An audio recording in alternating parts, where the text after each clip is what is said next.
Hi everyone, welcome to career big study circle.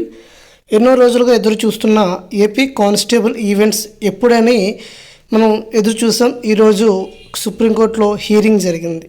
అసలు hearing అనేది ఎక్కువ టైం కూడా జరగలేదండి. సో కానిస్టేబుల్ అభ్యర్థులకి అందరికి కూడాను బిగ్ షాక్ అని చెప్పుకోవచ్చు.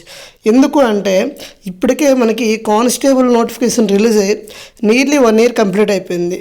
మనకి చాలా రోజుల కిందటే జనవరి 23 సుప్రీంకోర్టులో హీరింగ్ ఉంటుందని మనకి ఆ కేసు స్టేటస్లో చూసాం. ఈరోజు జనవరి 23. కానిస్టేబుల్ అభ్యర్థులందరూ కూడా 1000 కళ్ళతో ఎదురు చూస్తున్నారు. ఈరోజు ఏదైనా కీలక ప్రకటన రాబోతుంది అని ఎదురు చూశారు. కానీ మళ్ళీ అభ్యర్థుల్లోకి నిరాశ ఎదురయ్యింది. ఎందుకు అంటే ఇక్కడ చూడండి, సుప్రీంకోర్టులో మనకి క్లియర్గా కేసు నెంబర్ ఇక్కడ మీరు చూడండి, కేసు నెంబర్ 41 చూడండి, మీకు క్లియర్గా కనిపిస్తుంది.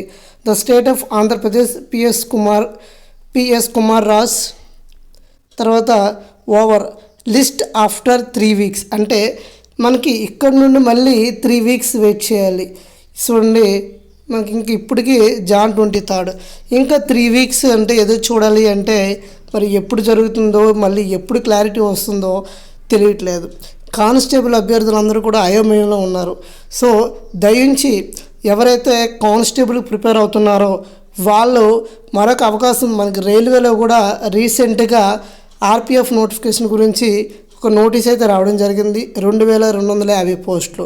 అదేవిధంగా ఆర్పిఎఫ్ అదేవిధంగా ఆర్ఆర్బి ఏఎల్పి నోటిఫికేషన్ కూడా రిలీజ్ అయ్యింది.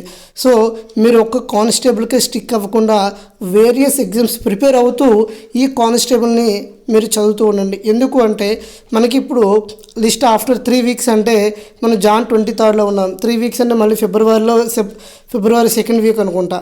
సో ఫిబ్రవరి 2nd week మళ్ళా ఏమవుతుందో తెలియదు. సో మీరు ఖచ్చితంగా ప్రిపేర్ అవుతూనే మీరు వేరియస్ ఎగ్జామ్స్ మీద కూడా కాన్సన్ట్రేట్ చేయండి. సో ఇంకేమైనా అప్డేట్స్ వస్తే మీకు మన ఛానల్లో అప్డేట్ చేస్తాను. ఇంకెవరైనా మన ఛానల్ సబ్స్క్రైబ్ చేసుకోతే వెంటనే సబ్స్క్రైబ్ చేసుకోండి. Thank you all. జై హింద్.